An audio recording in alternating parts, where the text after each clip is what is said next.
आज सम्पूर्ण गोर्खा जातिको भाग्य निर्धारण होस् भन्नको खातिर हाम्रा सम्पूर्ण गोर्खा जातिको इतिहास कोर्नको निम्ति ती वीरङ्गनाहरूलाई उहाँको यादमा 17 जुनको दिन भएको भीषण भाषा अतिक्रमणको विषयलाई लिएर बङ्गालको सङ्घीनले गरेको अत्याचार अन्याय यो सबै कुरोहरूलाई स्मरण गरेर 13 जना हाम्रा भाइ बहिनी 17 जुन 2017 मा बङ्गालको गोलीले छिन्न भिन्न पारेका दिन यही सिलसिलामा आज उहाँहरूलाई स्मरण गरेर उहाँको आत्माले शान्ति पाउन्, उहाँले दिएको योगदान, उहाँले गरेको आहुति हामी सदा सर्वदा उहाँको स्मरण गरेर आफ्नो कर्तव्य पालन गरेका हुन्छौँ। सशक्त प्रकारले आफ्नो जाति अस्मिताको लडाइँको निम्ति हामी अग्रसर भएर काम गरेका हुन्छौँ। चाहे आफ्नो ज्यानमालको नोक्सान हुन्छ भने पनि हामी जातिलाई एकदमै भोलिको दिनमा 1.5 करोड गोर्खे सन्तानको इतिहास भन्न चाहन्छौँ। जसरी मेरो भाइ बहिनीहरूले 2007 देखिको जुन आन्दोलन गोर्खा जनमुक्ति मोर्चाले गरेका थिए त्यो आन्दोलनमा सशक्त भूमिका निभाएर मेरा भाइ बहिनीले जातिको निम्ति समर्पित गरेका छन्। त्यो दिनहरूलाई याद गरेर आज उहाँको आत्माले शान्ति पाउनु भन्नुको खातिर श्रद्धाञ्जली अर्पण गरिरहेका छु। म गोर्खा जनमुक्ति मोर्चा अध्यक्षको हृदयबाट नै उहाँको जुन प्रकारको योगदान छ प्रत्येक पाइलामा उहाँको योगदानलाई सोचेर सम्झेर भोलिको भविष्य निर्धारण गर्नको निम्ति लागि परेका हुन्छौँ। सँगसँगै 15 तारिकको रात्रि भएको घटना भारत र चीनको माझमा जुन प्रकारको घमासान ताण्डव मचेका थिए यसमा हाम्रा भारत देशको सुरक्षाको निम्ति खटिएका हाम्रा सैनिकहरू भारत देशको निम्ति प्रत्येक कन्दलामा बोर्डरमा उहाँहरूले आफ्नो ज्यानको परवाह नगरिकन देशको प्रत्येक सिमाना सुरक्षाको निम्ति खटिनु भएको उहाँले जुन प्रकारको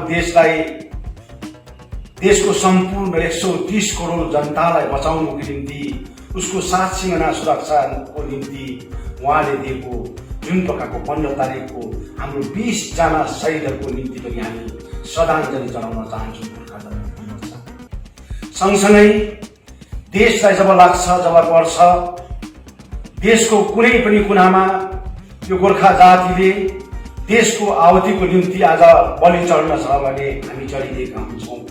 प्रत्येक युवा जमातहरू प्रत्येक युवतीहरू देशको निम्ति समर्पित गरिरहेका हुन्छौँ। हामी त्यो जाति हौँ जुन जाति आफ्नो मातृभूमिको लागि आफ्नो देशको लागि आफ्नो ज्यानमालको परवाह नगरिकन जब देशलाई कसैले चढाउ गर्छ भने अहिले पनि हामी सम्पूर्ण युवा जमात हाम्रो सैनिकहरू भूतपूर्व सैनिकहरू अर्ध सैनिकहरू जो पनि छन् अहिले पनि हामी जब रिटायर भएर जो पनि बसेका छन् उहाँहरू पनि तयारी छन्। सँगसँगै युवा जमात पनि तयारी छन्। भोलिको दिनमा देशलाई जब चाहिन्छ जब सिभिल वार गर्न छ भने हामी गरेका हुन्छौँ देशको निम्ति देशलाई बचाउनको निम्ति। र आज श्रद्धाञ्जली कार्यक्रममा हाम्रो जति पनि भाइ बहिनीले दिएको आफ्नो भाषा कला संस्कृति अनि हाम्रो माटोको लागि आहुति उसलाई श्रद्धाञ्जली चढाउँदै देशको निम्ति पनि 20 जना शहीद भएका छन् उहाँलाई पनि श्रद्धाञ्जली चढाउँदै आजको दिनमा गोर्खा जनमुक्ति मोर्चाको अध्यक्ष हुनुहुन्छ हजुरहरूलाई सदा सर्वदा उहाँहरूको आत्मा शान्ति होस्। उहाँहरूको जति योगदान दिएको छ उहाँहरूको एकदमै भोलिको दिनमा कदर भएर जान्छ भन्ने विश्वास राखेको छु। जय गोर्खा, जय गोर्खाल्यान्ड।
र आज हाम्रा वीर वीराङ्गना यी शहीदहरूलाई जसले आफ्नो माटोको निम्ति 2017 आफ्नो बलिदान दिएका दिन आज 2 वर्ष रात पुग्यो।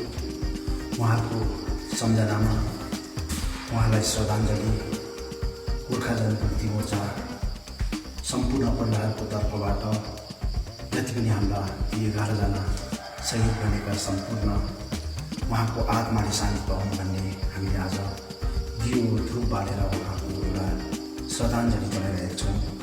सदा सर्वदा उहाँको योगदान, उहाँको बलिदान खेरो नजाओस् अनि खेर जान दिँदैनौँ भन्ने एउटा कटिबद्ध राखेर हामी आज पनि त्यो लडाइँ लडिरहेका छौँ। आज पनि जुन प्रकारको एउटा सङ्घर्ष गरिरहेका छौँ, जाति माटो र अस्मिताको लडाइँ जुन प्रकारको आज हामी सङ्घर्ष गरिरहेका छौँ, यी बलिदान दिने शहीदहरूको आत्मालाई सदा सर्वदा शिरमा राखेर हामी कसम खाएर अगाडि बढिरहेका छौँ। किनभने हाम्रा छोराछोरीहरूले जुन अवस्थामा आफ्नो ज्यानमालको नोक्सान गरेर जातिलाई एउटा शिर ठाडो पार्ने एउटा उहाँहरूले एउटा बाटो देखाइदिनु भएको छ। उहाँलाई सदा सर्वदा हामी आफ्नो छातीमा समेटेर राखेका हुन्छौँ, स्मरण गरेका हुन्छौँ। उहाँको योगदान सदा सर्वदा दिगो राखेर हामी लडाइँ लड्नेछौँ। जबसम्म हाम्रो आफ्नो लक्ष्य छुट्टै राज्य प्राप्त हुँदैन तबसम्म हामी आफ्नो कर्तव्य निभाएर जानेछौँ। र सबै हाम्रा गोर्खा जाति, भारतभरि छरेका विश्वभरि छरेका गोर्खा जातिले उहाँहरूको बलिदानलाई, उहाँहरूको योगदानलाई स्मरणीय गरेर उहाँले आफ्नो तरिकाले आफ्नो क्षेत्रमा एउटा दियो बालेर धुप बालेर उहाँलाई श्रद्धाञ्जली चढाइदिनु भइरहेका छन्। उहाँको आत्माले सदा सर्वदा शान्ति पाउनु भन्ने गोर्खा जनमुक्ति मोर्चा अध्यक्षको हैसियतबाट उहाँहरूलाई एकदमै उहाँको शहीद को जुन यो बलिदान र योगदान छ सदा सर्वदा हामी उहाँहरूको शिरमा राखेर काम गर्नेछौँ भन्ने कटिबद्ध गर्न चाहन्छु।